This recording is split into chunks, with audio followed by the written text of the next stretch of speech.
Hi friends, welcome to Nadiya kitchen. இன்றைக்கி என்ன பார்க்க போகிறோன்னா, ரொம்ப சுவையான காரக்குழி பணியாரம் இட்லி மாவில் எப்படி செய்கிறதுன்னு தாங்க பார்க்க போகிறோம். வீடியோக்குள்ளே போகிறதுக்கு முன்னாடி மறக்காமல் நம்ம சேனலை சப்ஸ்கிரைப் பண்ணிக்கோங்க. டெய்லி இட்லி தோசைன்னு சாப்பிட்டு போர் அடிக்குதுன்னா இந்த மாதிரி செஞ்சு சாப்பிட்டு பாருங்கள். உங்கள் வீட்டில் எல்லோரும் அடிக்கடி செஞ்சு தர சொல்லி கேட்பாங்க. இப்போ வாங்க வீடியோக்குள்ளே போகலாம். ஒரு கடாயில் 3 ஸ்பூன் ஆயில் சேர்த்து, ஆயில் சூடானதும் அரை ஸ்பூன் கடுகு, அரை ஸ்பூன் உளுந்தம்பருப்பு, 1 ஸ்பூன் கடலைப்பருப்பு, 1/4 ஸ்பூன் சீரகம் சேர்த்து எல்லாத்தையும் மிக்ஸ் பண்ணி விட்டுக்கலாம். இப்போது 3 மீடியம் சைஸ் பெரிய வெங்காயத்தை சின்ன சின்னதாக கட் பண்ணி சேர்த்துக்கலாம். அது கூடவே 4 பச்சை மிளகாயும் சின்னதாக கட் பண்ணி சேர்த்துக்கலாம். இப்போது வதக்கி விட்டுக்கலாம். இது கூடவே அரை ஸ்பூன் சால்ட்டு சேர்த்து நல்லா வதக்கிக்கலாம். நம்ம சால்ட்டு சேர்த்து வதக்கிறதுனால வெங்காயம் சீக்கிரம் வதங்கிடும். வெங்காயம் கண்ணாடி பதம் வர்ற வரைக்கும் வதங்கினாலே போதும். இப்போ வெங்காயம் வதங்கிருச்சு. அது கூடவே கேரட் 2 தோல் சீவிட்டு துருவி சேர்த்துக்கலாம். இப்போ மிக்ஸ் பண்ணி விட்டுக்கலாம். கேரட் ரொம்ப வதங்க தேவையில்லை. இப்போ இது கூட கருவேப்பிலை, கொத்தமல்லி கொஞ்சமாக கட் பண்ணி சேர்த்து 1 நிமிஷம் வதக்கி விட்டாலே போதும். இப்போ ஸ்டவ்வை ஆஃப் பண்ணிடலாம்.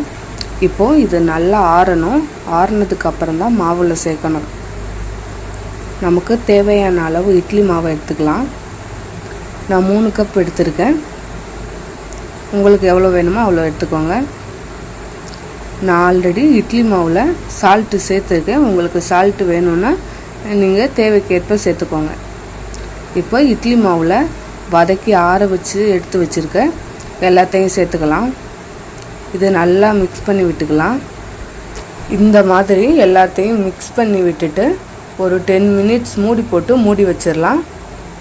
இப்போ இந்த பணியாரத்துக்கு தொட்டுக்க கார சட்னி ரெடி பண்ணிடலாம். இப்போ பாருங்கள், கார சட்னி ரெடி ஆகிடுச்சு. இப்போது நம்ம பணியாரம் செய்ய ஸ்டார்ட் பண்ணிடலாம். இப்போது பணியாரக்கல் சூடானதும் ஆயில் சேர்த்துக்கலாம். ஆயில் நிறையாவே சேர்த்துக்கலாம். இப்போ ஆயில் சூடானதும் நம்ம மாவை சேர்த்துக்கலாம். எல்லா குழியிலையும் மாவை சேர்த்துக்கலாம். இப்போது ஸ்டவ்வை சிம்மில் வச்சிடலாம். ஒரு 5 மினிட்ஸ் வேகட்டும். இப்போது ஒரு சைடு வெந்துருச்சு. இதை ஒரு ஸ்பூனை வச்சு திருப்பி போட்டுக்கலாம். நீங்கள் அந்த ஸ்டிக்கு இருந்தால் கூட அதை யூஸ் பண்ணி நீங்கள் திருப்பி போட்டுக்கலாம். இப்போ பாருங்கள், இந்த பக்கமும் வெந்துருச்சு. இதை எடுத்துடலாம். இப்போ இருக்கிற மாவில் நமக்கு எவ்வளோ பணியாரம் வேணுமோ அவ்வளோ சுட்டு எடுத்துக்கலாம்.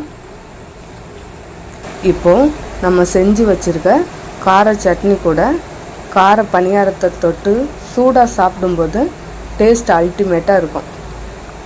மேலே கிரிப்ஸியாகவும் உள்ளே சாஃப்டாகவும் இருக்கும். இது ஈவினிங் ஸ்நாக்ஸ் மாதிரி கூட செஞ்சு சாப்பிட்லாம். நீங்களும் இதே மாதிரி ட்ரை பண்ணி பாருங்கள். உங்களுக்கு இந்த வீடியோ பிடிச்சிருந்தா லைக் பண்ணுங்கள், ஷேர் பண்ணுங்கள். அப்புறம் நம்ம சேனலை மறக்காமல் சப்ஸ்கிரைப் பண்ணிக்கோங்க.